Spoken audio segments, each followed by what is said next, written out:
Hello everyone, welcome back to my channel. Today we are going to discuss one of the very important clinical topics in pedodontics, early childhood caries, or what we call ECC.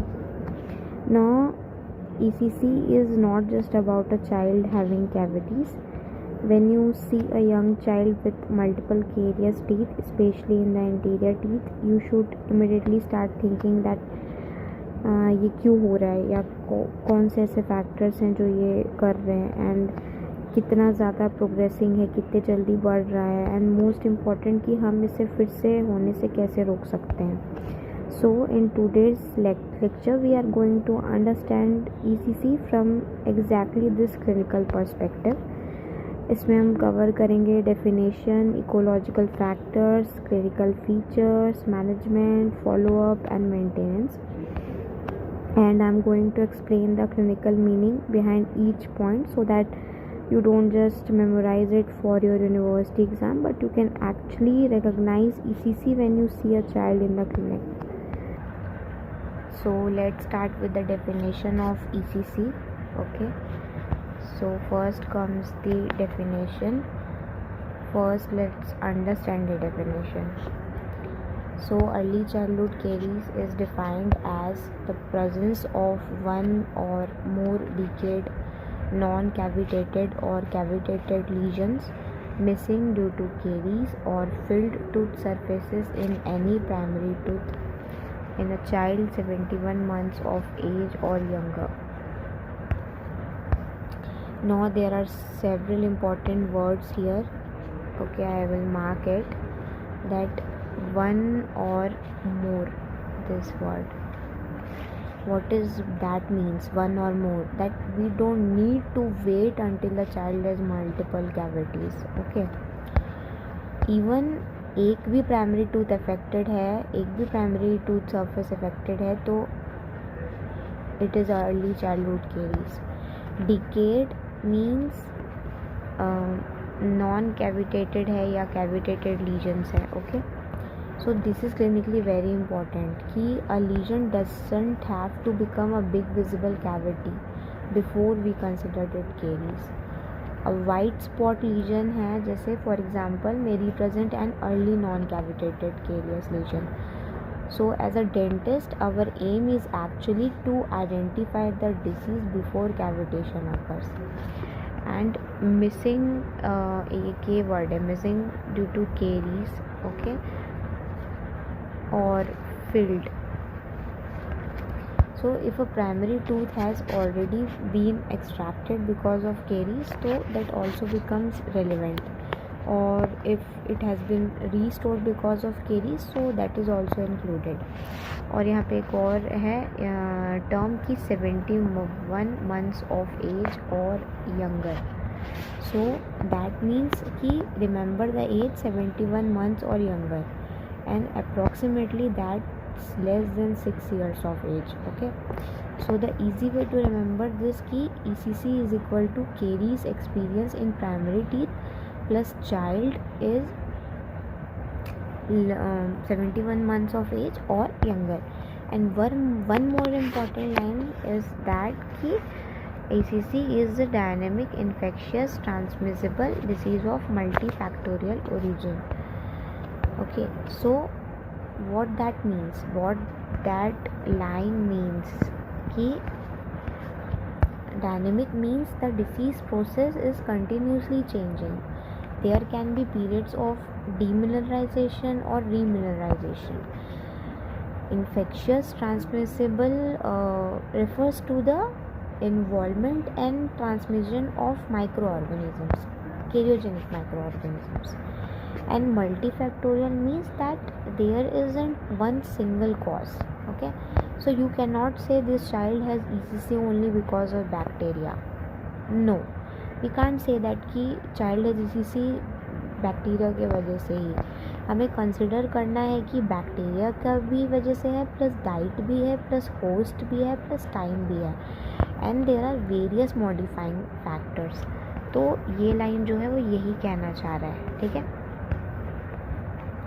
okay, and then we comes to second, that is ecological factors of dental caries.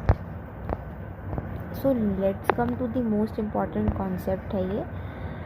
Dental caries is a multifactorial disease. The 4 major factors are, अभी हमने पढ़ा कि bacteria, diet, host tooth plus saliva and time. And इसी में modifying factors में आते हैं socio behavioural factors, medical and general factors and environmental factors. अब सबसे फर्स्ट हमारा आता है कि बैक्टीरिया में क्या होता है. तो major organism mentioned here is what? Mutans, streptococci, specially streptococcus mutans, and it is considered a major etiological agent in dental caries. Then we have lactobacilli, particularly associated with the progression of caries, and actinomycetes, bifidobacteria, venera also implicated. Now clinically सबसे ज़्यादा important क्या है कि the mode of transmission. So the mode of transmission can be vertical transmission होता है, mother to child हो सकता है, और एक होता है horizontal transmission जिसमें transmission between individuals other than the mother child route. Okay, and एक होता है colonization start with eruption of the first primary tooth. So अभी इसे एग्जांपल में ले तो एक बेबी इमेजिन करो, उसकी फर्स्ट प्राइमरी टूथ जो है वो इरप्ट हुई है. Now oral environment provides new tooth surface on which microorganisms can colonize. So this is why early establishment of good oral hygiene and dietary habits is so important. Second हमारा आता है diet substrate. So frequent intake of fermentable carbohydrates such as sucrose, glucose, fructose, ये जो है वो risk बढ़ाता है. And here यहाँ पे एक वर्ड रिमेंबर करना, frequency. Okay, frequency. Okay, it's not simply कि how much sugar does the child eat, कितना खाता है मीठा चाइल्ड, हमें ये नहीं पूछना है. हमें एक और चीज़ पूछनी है कि कितना फ्रिक्वेंटली खाता है, कितना चाइल्ड शुगर से एक्सपोज्ड है. So because repeated exposure means repeated acid attacks. Okay, that's why हम ये क्वेश्चन पूछेंगे. सेकेंड हमारा आता है bottle feeding, one of the important risk factors mentioned here, bottle feeding. So यहाँ पे क्या होता है कि bottle feeding at night with milk formula और sweetened liquids. For example, imagine a child who sleeps with a bottle in the mouth. So the teeth are repeatedly exposed to the substrate while the oral environment has less opportunity to clear it. That increases the risk. Similarly, sticky sugary snacks, juices and chocolates have high cariogenic potential. And on-demand feeding without oral hygiene increases exposure time. Another important point कि on demand feeding that means कि without adequate oral hygiene increases exposure time. So during history taking don't just ask कि does the child eat sweets, ask कि अगर खाता तो कितने time खाता है. Does the child take milk और sweetened liquids at night, does the child sleep with bottle, या how frequently does the child consume juices और शुगरी स्नैक्स. तो दिस क्वेश्चन जो है वो आपको हेल्प करेंगे कि डाइटरी कैसा है, डाइटरी रिस्क कितना है. अब आते हैं हमारा होस्ट फैक्टर्स. ठीक है, now let's move to the host. Host factor जो है वो डिवाइड हुआ है 2 पार्ट में, tooth factors and saliva factors. Tooth factors में प्राइमरी टीथ जो है वो ज़्यादा ससेप्टेबल होते हैं अगर हमारा थिन एनामल डेंटिन हो या large pulp chambers, narrower and less calcified tubules and prominent cervical construction. अब क्या होता है कि हम थिन एनामल एंड डेंटिन देखें तो प्रोमिनेंट टीथ के कंपेयर में वैसे भी ये डेसिडस है तो this tissues provide less thickness. Large pulp chambers होते हैं. This is clinically important because caries can approach the pulp relatively quickly. Okay, तो क्लिनिकली ये वाला जो पॉइंट है लार्ज पल्प चेम्बर्स, ये बहुत इंपॉर्टेंट पॉइंट है. And narrower and less calcified tubules and prominent cervical constriction. So जब भी हम यंग चाइल्ड को क्लिनिकली देखेंगे तो हम रिमेंबर करेंगे कि प्राइमरी टीथ जो है वो can progress from a relatively small lesion to a significant lesion called rapidly. Then आता है हमारा सलाइवा फैक्टर्स. हम यहाँ पे बोथ क्वांटिटी क्वालिटी दोनों प्रेफर करेंगे. ओके, एंड एक जो एंजाइम्स है जैसे सेलेवरी IgA लाइजोजाइम प्रोटेक्टिव वाला जो एंजाइम वो अलग. तो इफ़ द सेलेवरी फ्लो जो है वो कम होता है तो रिस्क जो है वो बढ़ जाती है. क्यों बढ़ जाती है सलाइवा कम होने की वजह से? क्योंकि बिकॉज सलाइवा जो है वो नेचुरली माउथ के लिए प्रोटेक्टिव इन्वायरमेंट बनाता है, नेचुरली क्लिनजिंग करता है. Then we have buffering capacity. Okay, अगर लो बफरिंग कैपेसिटी है मींस माउथ के पास लेस एबिलिटी है कि वो एसिडिक इन्वायरमेंट अगर बना है तो उसको काउंटर एक्ट कर सके. So low pH and low calcium phosphate availability as risk associated conditions में माना जाता है. And on the other hand जो सलाइवरी IgA है और लाइजोजाइम जो है वो प्रोटेक्टिव फैक्टर्स हैं. So remember saliva is not simply fluid in the mouth, it is an important part of the host defense against the caries. Okay, then हमारा fourth factor आता है time. Now this is extremely easy to understand that longer bacteria and substrate remain in contact with the tooth surface, greater the risk. So imagine two children कि दो children imagine करो. Okay, कि child A जो है वो occasionally sugary drink consume करता है और चाइल्ड B जो है वो रिपीटेडली शुगरी ड्रिंक्स जो है वो लेता है through out the day and specially bed time के अराउंड. सो जो सेकेंड चाइल्ड जो है वो ज़्यादा फ्रिक्वेंट है और ज़्यादा एक्सपोजर है उसका. सो रिपीटेड एसिड अटैक के कारण क्या होगा? डीमिनरलाइजेशन होगा. Okay, plaque in formation, acid production, फिर डीमिनरलाइजेशन होना और फिर लास्ट में कैविटी बनती है. So when colonization occurs early and exposure to risk factors continues for a prolonged period and we can see severe ECC here. So remember the sequence: plaque formation, acid production, demineralization and cavitation. This is the basic disease process of ECC. Now comes to the last modifying factors. Okay, उसमें आता है socio behavioural factors, medical and general factors, environmental factors.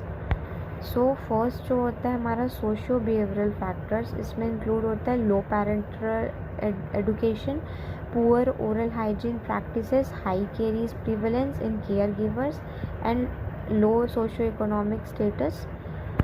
Now clinically देखेंगे तो don't interpret this simply as textbook points. Okay, कि हम पढ़ ले रहे हैं सोशियो बिहेवियरल फैक्टर्स, इसे क्लिनिकली हम टेक्स्ट बुक पॉइंट में नहीं जाएंगे, हम लेंगे पेरेंट्स से history. You need to understand the family environment because the child oral health is heavily influenced by the care givers कि कैसा खाना दे रहे हैं, कैसा क्या कर रहे हैं. सो हम उनसे पूछेंगे. नाउ सेकेंड आता है हमारा medical and general factors. This include systemic disease, allergies, medications causing dry mouth, prematurity and low birth weight. कि फॉर एग्ज़ाम्पल अगर चाइल्ड मेडिकेशन ले रहा है जो ड्राई माउथ से कंट्रीब्यूट है तो वो that can alter the protective role of saliva and increase caries risk. Then comes the environmental factors: lack of fluoride in water, limited access to dental care and cultural beliefs and practices. So ECC is not just a tooth problem, it is influenced by child, family, diet, environment and healthcare access. Okay, so now comes to the most important part of this topic, that is clinical features of ECC. So इसमें होता है कि let's imagine that a child actually walks into your dental clinic and what are you going to look for? ECC can affect multiple teeth. Okay, so a typical pattern, इसमें देखो multiple teeth affect किया हुआ है. So a typical pattern is involvement of the mostly maxillary anterior teeth जो है वो ज़्यादा involve होता है इसमें, क्योंकि specially the smooth surfaces on the labial surface of a maxillary anterior teeth की वजह से मैक्सिलरी एंटीरियर टीथ ज़्यादा इन्वॉल्व होता है.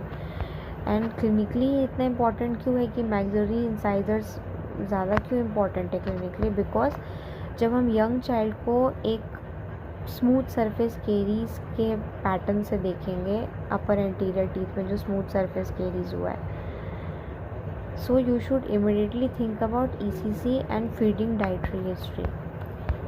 Rapid progression होता है due to less mineralized primary teeth. Typical pattern वही की smooth surface caries on the labial surface of the maxillary anterior teeth. May involve canine molar severe cases में होते हैं. एंड कॉम्प्लिकेशंस क्या क्या आते हैं? Pain, infection, abscess, difficulty in eating, speech problems and failure to thrive. Okay, so even this is why ECC should never be considered merely a cosmetic problem. A child with severe untreated caries may have difficulty eating because of pain and this can affect his overall well-being. Okay, now comes to the management of ECC. This is also the most important part of that topic कि most clinically important part है management. तो management AIIMS क्या है कि हम disease control कर सकते हैं. ओके, डिसीज़ कंट्रोल कर सकते हैं, arresting progression, relieving pain, restoring function and preventing reoccurrence. So risk assessment पहले हम लेते हैं कि इसमें क्या करते हैं हम. फर्स्ट कि बिफोर ट्रीटमेंट स्टार्ट करने से पहले हम identify the child's caries risk factors.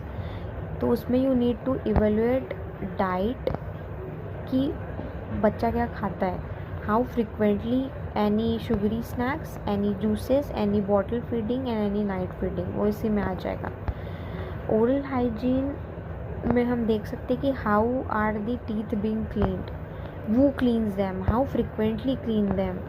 Okay, फिर उसके बाद आता है हमारा fluoride exposure. So ask about fluoride exposure and use of fluoridated toothpaste. Then आता है हमारा क्लिनिकल एग्जामिनेशन कि कितना caries status and plaque level है, and overall oral condition. Radiograph में भी required when indicated to assess the extent of disease. So remember कि don't start with drilling कि फट से देख के हम रिस्टोर करने लग जाए. पहले हम डायग्नोसिस करेंगे एंड देन रिस्क असेसमेंट भी देखेंगे. So this are the most important point.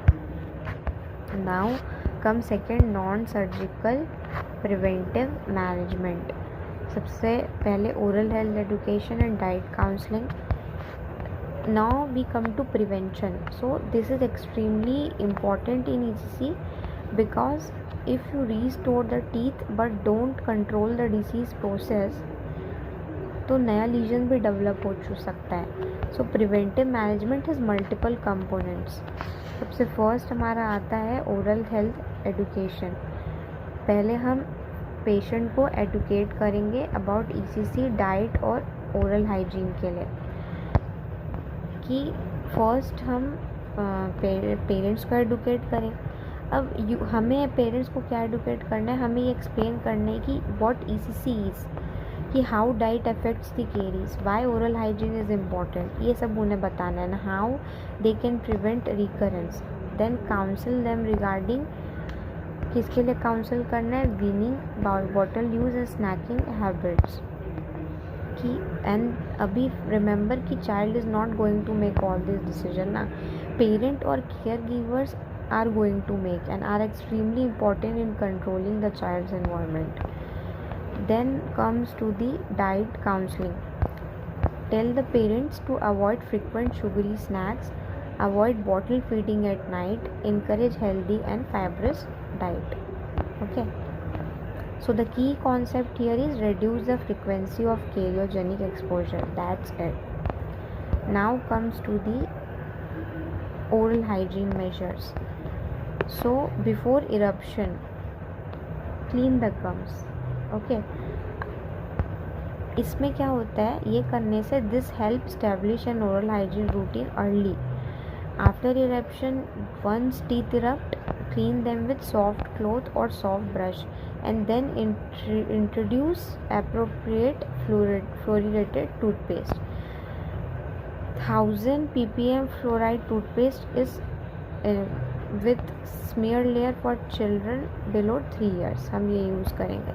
And pea size amount for children above 3 years. Parents के लिए इम्पॉर्टेंट मैसेज ये होता है कि don't wait until the child is cavity to start brushing. Okay, oral hygiene should begin from beginning. Then आता है हमारा fourth is fluoride therapy. This include topical fluoride application such as varnish, gel, foam, fluoridated toothpaste, fluoride mouth rinse, जो कि mention that कि children above 6 years use करेंगे. And another important यहाँ पे option है सिल्वर डाइअमीन फ्लोराइड, जो कि caries arrest करता है. So in a child where conventional operative treatment में be challenging because of cooperation और other factors, disease arresting approaches can be particularly relevant as part of management. Now comes to the surgical and operative management. Now when do we move forward? Cavitated lesions हम indicate करें. The choice of treatment depend on factors such as child cooperation, extent of the lesion and behavior management. Possible treatment इसमें option include क्या क्या है? ART, conventional GIC, composite restoration, stainless steel crown, pulp therapy, pulpectomy, pulpotomy and extraction अगर non restorable है तो. Now clinical example अगर हम इसका देखें तो suppose a child comes to your clinic with severely carious primary molar. You should not immediately think कि अब इसे निकालना है या let's extract it. No. पहले first ask is the tooth restorable, what is the extent of caries, what is the pulpal status, can the child cooperate, ये सब. What treatment will preserve function, और if the tooth is restorable, restoration और an appropriate full coverage restoration में भी considered. और अगर pulp involve है तो अप्रोप्रिएट पल्प थेरेपी में भी रिक्वायर्ड. अगर टूथ नॉन रिस्टोरेबल है तब हम extraction may be indicated. So this is the clinical thinking you need to develop as a BDS student. And then comes to the last follow up and maintenance. ठीक है, so now treatment doesn't end when you place a restoration. This is one of the most important messages I want you to remember कि ECC can reoccur. ECC recurrence factor होते हैं उनमें. So therefore follow up is essential. Regular recall every 3 months. During follow-up, reinforce oral hygiene and dietary advice. Monitor restoration, monitor caries activity, and continue applying appropriate preventive measures. So think of ECC management as a cycle कि हम access करें, then control risk, then treat disease and prevent recurrence and then review. खाली cavity filling done ये नहीं होता, बहुत सारी चीज़ें ये सब होती है. Now the final key points here is कि before we finish, let's revise the entire topic in a few lines. That ECC is preventable, early diagnosis and intervention prevent complications, and parental involvement is essential. ये 3 है. So if you remember only one framework from today's lecture, remember this कि bacteria plus diet plus host plus time, this are the major ecological factors. Now हम management think करेंगे तो हमें ये याद रखना है, risk assessment, preventive management, operative management when required, follow up and maintenance. And clinically, whenever you see a young child with rapidly progressing caries, especially involving the maxillary anterior teeth, don't simply look at the cavity, look at the whole picture. Ask about diet, bottle feeding, night feeding, oral hygiene, fluoride exposure, medical history, family caregiver factors. और ये सब इसलिए पूछना है क्योंकि ECC जो है वो मल्टीफैक्टोरियल डिजीज़ है. So that's it for today's lecture on ECC. So I hope now ECC doesn't feel like just another periodontic theory question to memorize. And when you see a child clinically, I want you to be able to connect this all the factors. And if you are preparing for your BDS university exam, don't forget that I have also prepared periodontic notes to make your revision easier. You can find them on my Instagram page, Dent Mindset. So go over there, check out the periodontic notes and grab them for your university preparation. And if this lecture helped you understand ECC better, don't forget to like the video, subscribe to the channel and share it with your BDS friends. So I will see you in the next lecture. Tab tak keep studying, keep learning, and I will see you soon. Take care. Bye bye.